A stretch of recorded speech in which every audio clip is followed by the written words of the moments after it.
26ರಂದು ಒಂದು crime number 52/26 Kirugavalu police ಠಾಣೆಯಲ್ಲಿ ಪುಟ್ಟಮ್ಮಣ್ಣವರು ಒಂದು ರಾಮನಾಥ್ ಮೋಳೆ ರಸ್ತೆಯಲ್ಲಿ ನಡೆದುಕೊಂಡು ಹೋಗ್ಬೇಕಾದ್ರೆ ಯಾರೋ ಇಬ್ಬರು ಬಂದು ಹುಡುಗರು ಅವರ ಚೈನ್ ಸ್ನ್ಯಾಚಿಂಗ್ ಮಾಡಿರ್ತಾರೆ ಅಂತ ಒಂದು ಪ್ರಕರಣ ದಾಖಲಾಗಿರುತ್ತೆ. ಇದರ ಸಂಬಂಧವಾಗಿ ತನಿಖಾ ತಂಡವನ್ನು ರಚಿಸಿದ್ದು DSP ಯಶವಂತ್ ಮತ್ತು ಇನ್ಸ್ಪೆಕ್ಟರ್ ಹಲಗೂರು ಇನ್ಸ್ಪೆಕ್ಟರ್ ಶ್ರೀಧರ್ ಮತ್ತು ಕಿರ್ಗಾವಲು ಸಬ್ ಇನ್ಸ್ಪೆಕ್ಟರ್ ರವಿಕುಮಾರ್ ಮತ್ತು ಬೆಳಕವಾಡಿ ಸಬ್ ಇನ್ಸ್ಪೆಕ್ಟರ್ ಪ್ರಕಾಶ್ ಮತ್ತು ಪ್ರೊಬೇಷನರ್ PSI ಆದ ಸುನೀಲು, ಸಿದ್ದಣ್ಣ, ಹರ್ಷ, ಜಯಂತ್, ಗೋಪಾಲು, ಶ್ರೀಧರ್ ಮತ್ತು ಸಿಬ್ಬಂದಿಗಳಾದ ರಿಯಾಜ್ ಪಾಷಾ, ಪ್ರಭುಸ್ವಾಮಿ, ಮಹೇಶ್, ರವಿಕಿರಣ್, ಲೋಕೇಶ್, ಸಿದ್ದರಾಜು, ಶಿವಕುಮಾರ್, ರಫೀಕ್, ನದಾಫ್, ಮಹೇಶ್, ಅಂಬರೀಶ್, ಶ್ರೀನಿವಾಸ್, ಮಧುಕಿರಣ್, ಧನಂಜಯ್ ರವರನ್ನು ಒಳಗೊಂಡಂತೆ ತನಿಖಾ ತಂಡವನ್ನು ರಚಿಸಲಾಗಿತ್ತು. ಇದರಲ್ಲಿ ಈ ಒಂದು ಪ್ರಕರಣದಲ್ಲಿ ಭಾಗಿಯಾಗಿದ್ದವರು ರೋಹಿತ್ ಮತ್ತು ನಂಜೇಗೌಡರು. ರೋಹಿತ್ ಒಂದು ವ್ಯವಸಾಯ ಮಾಡಿಕೊಂಡು ಇರ್ತಾರೆ, ಮಳವಳ್ಳಿ ತಾಲೂಕರೇ ಆಗಿರ್ತಾರೆ. ಮತ್ತು ನಂಜೇಗೌಡರು ಬಾರ್ ಸಪ್ಲೈಯರ್ ಕೆಲಸ ಮಾಡಿಕೊಂಡು ತಳಕವಾಡಿಯಲ್ಲಿ ಕೆಲಸ ಮಾಡ್ಕೊಂಡಿರ್ತಾರೆ.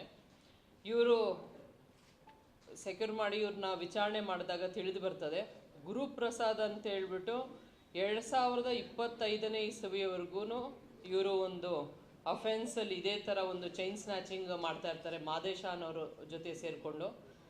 ಇವ್ರದ್ದೇನೆಂದರೆ ಗುರುಪ್ರಸಾದ್ ಅವರಿಗೆ ಮ್ಯಾರೇಜ್ ಆಗಿರುತ್ತೆ. ಅವರ ಹೆಂಡತಿಗೆ ನಾನು ಸ್ಥಿತಿವಂತ ಅಂತ ತೋರಿಸ್ಕೊಳ್ಳಿಕ್ಕೋಸ್ಕರ ಅವರು ಒಂದು ಅಫೆನ್ಸ್ ಮಾಡ್ತಾ ಇರ್ತಾರೆ 2024ನೇ ಇಸ್ವಿವರೆಗೂ. 2024ನೇ ಇಸ್ವಿಯಲ್ಲಿ ಅವರ ಹೆಂಡತಿಗೂ ಇವ್ರಿಗೂ ಏನೋ ವೈಮನಸ್ಸು ಬಂದು ಅವ್ರ ತವ್ರ ಮನೆಗೆ ಹೊರಟೋಗ್ತಾರೆ. ಅದಾದ ನಂತರ ಇವರು ಅಫೆನ್ಸ್ ಮಾಡಿರಲ್ಲ, ಸ್ಟಾಪ್ ಮಾಡಿರ್ತಾರೆ. ನಂತರ ಅವರು 2025ನೇ ಇಸ್ವಿಯಲ್ಲಿ ಒಂದು ಅವ್ರ ಹೆಂಡತಿ ಸೂಸೈಡ್ ಮಾಡ್ಕೊಂಡು ಇರ್ತಾರೆ. ಒಂದು 306 ಕೇಸ್ ಆಗಿ ಅದರಲ್ಲಿ ಆರೋಪಿಯಾಗಿ ಅವರು ಜೇಸಿಲಿ ಇರ್ತಾರೆ.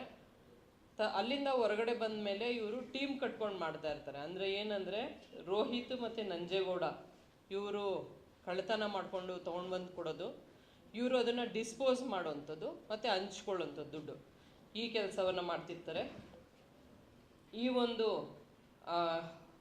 ಇಷ್ಟು ಅಕ್ಯೂಸ್ಡಲ್ಲಿ 4 ಜನ ಅಕ್ಯೂಸ್ಡಲ್ಲಿ ಟೋಟಲಿ 16 ಪ್ರಕರಣಗಳು ಪತ್ತೆಯಾಗಿರ್ತದೆ. 16 ಪ್ರಕರಣಗಳ ಪೈಕಿಯಲ್ಲಿ 2022ನೇ ಸಾಲಿನಲ್ಲಿ 2 ಪ್ರಕರಣಗಳು, 23ನೇ ಸಾಲಿನಲ್ಲಿ 8 ಪ್ರಕರಣಗಳು, 2024ನೇ ಸಾಲಿನಲ್ಲಿ 2 ಪ್ರಕರಣಗಳು, 2026ನೇ ಸಾಲಿನಲ್ಲಿ 4 ಪ್ರಕರಣಗಳು ಪತ್ತೆಯಾಗಿರ್ತದೆ. ಇದರಲ್ಲಿ ಒಂದು ಬನ್ನೂರು, ನಮ್ಮ ಜಿಲ್ಲೆ ಬಿಟ್ಟು ಹೊರಗಡೆ ಜಿಲ್ಲೆದು ಬನ್ನೂರು ಪೊಲೀಸ್ ಠಾಣೆದು ಒಂದು ಅಫೆನ್ಸ್ ಮಾಡಿರ್ತಾರೆ, ಅದು ಸಹ ಇಲ್ಲೇ ರಿಕವರಿ ಮಾಡಿರ್ತಾರೆ. ರೋಹಿತ್ ಮತ್ತು ನಂಜೇಗೌಡ ಅವರ ಪಾರ್ಟ್ನರ್ಶಿಪ್ಪಲ್ಲಿ 4 ಕಡೆ ಚೈನ್ ಸ್ನ್ಯಾಚಿಂಗ್ ಮಾಡಿರ್ತಾರೆ. ಗುರುಪ್ರಸಾದ್ ಮತ್ತು ಮಾದೇಶ ಅವರು ಒಟ್ಟಿಗೆ 8 ಪ್ರಕರಣಗಳಲ್ಲಿ ಭಾಗಿಯಾಗಿರ್ತಾರೆ. ಗುರುಪ್ರಸಾದ್ ಮತ್ತು ರೋಹಿತ್ ಅವರು ಒಟ್ಟಿಗೆ 4 ಚೈನ್ ಸ್ನ್ಯಾಚಿಂಗ್ ಪ್ರಕರಣಗಳಲ್ಲಿ ಭಾಗಿಯಾಗಿರ್ತಾರೆ.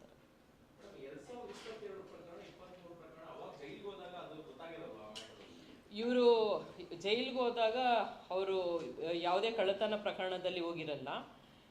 ಇದರಲ್ಲಿ 306 ಅಂದರೆ ಅಬೇಟ್ಮೆಂಟ್ ಫಾರ್ ಸೂಸೈಡ್ ಆ ಒಂದು ಪ್ರಕರಣದಲ್ಲಿ ಹೋಗಿರ್ತಾರೆ. ಕಳ್ಳತನ ಪ್ರಕರಣಗಳಲ್ಲಿ ಇದೇ ಮೊದಲನೇ ಸತಿ ಸಿಕ್ಕಿರೋದು. ಇವರು ರಿಕವರಿ ಒಟ್ಟಾರೆಯಾಗಿ 475.5 ಗ್ರಾಮ್ ರಿಕವರಿ ಆಗಿರುತ್ತೆ ಚಿನ್ನ. ಇದು ಅಂದಾಜು ಮೌಲ್ಯ 70,37,000 ಅಂದಾಜು ಬೆಲೆ ಇರುತ್ತೆ.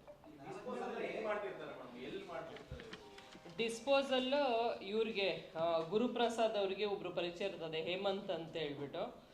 ಅವರು ಕೋಶಮಟ್ಟಂ ಫೈನಾನ್ಸ್ ಮ್ಯಾನೇಜರ್ ಇರ್ತಾರೆ. ಅವ್ರಿಗೆ ಅವ್ರ ತಾಯಿದು ಅವ್ರ ಚಿಕ್ಕಮ್ಮದು ಒಡವೆ ಆ ಥರ ಹೇಳಿ ಸುಳ್ಳು ಕತೆ ಹೇಳಿ ಅವ್ರಿಗೆ ಮಾರಾಟ ಮಾಡ್ತಾ ಇರ್ತಾರೆ. ಫಸ್ಟು ಪ್ಲೆಡ್ಜ್ ಮಾಡಿಸ್ತಾರೆ, ಮತ್ತೆ ಬಿಡಿಸ್ಕೊಳ್ದೆ ಅದನ್ನು ಮಾರಾಟ ಮಾಡುವಂಥದ್ದು ಪ್ರಾಕ್ಟೀಸ್ ಮಾಡಿರ್ತಾರೆ.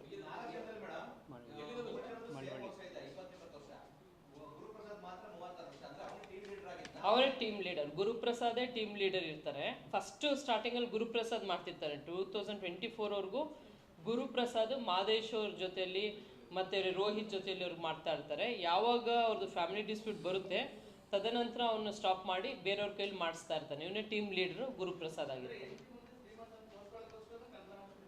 ಹೌದು ಹೌದು ಹೌದು. ಹೆಂಡತಿ ಜೊತೆ ನಾನು ಸ್ಥಿತಿವಂತ ಅಂತ ತೋರಿಸ್ಕೊಳ್ಳಿಕ್ಕೋಸ್ಕರ ಕಳ್ತನ ಮಾಡ್ತಿರ್ತಾನೆ ಅಂತ ತಿಳಿದು ಬಂದಿದೆ. ಇಲ್ಲಿ ಒಂದು ಟೀಮ್ ಫಾರ್ಮ್ ಮಾಡಿದ್ದು, ಇದರಲ್ಲಿ ಟ್ರ್ಯಾಕ್ ಮಾಡಿದಾಗ ಗೊತ್ತಾಗಿದೆ. ಇನ್ನು ನೆಕ್ಸ್ಟ್ CCTV ಬರಲ್ಲ ಅವರು ಹೇಳ್ಬಿಟ್ಟು.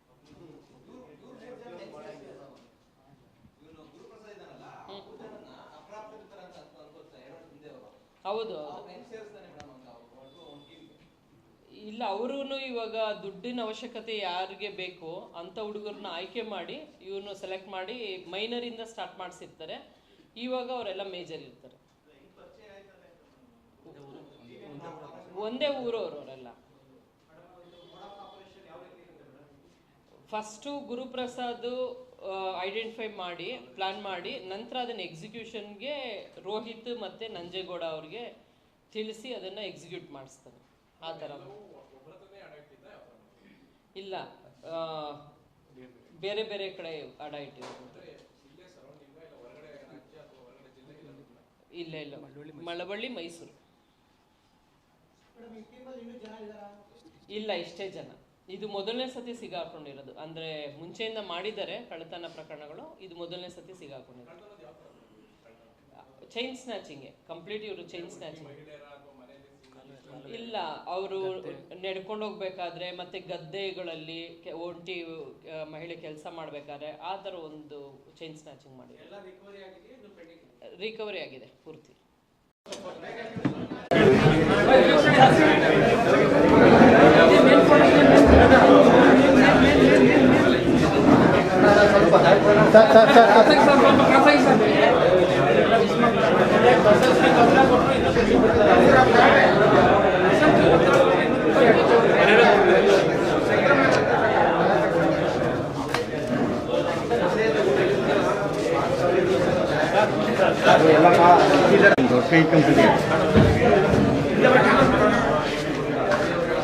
ನಮ್ಮ ಯೂಟ್ಯೂಬ್ ಚಾನೆಲ್ನ ಸಬ್ಸ್ಕ್ರೈಬ್ ಆಗಿ, ಲೈಕ್ ಮಾಡಿ, ಪಕ್ಕದಲ್ಲಿ ಕಾಣಿಸೋ ಬೆಲ್ ಐಕನ್ನ ಕ್ಲಿಕ್ ಮಾಡಿ.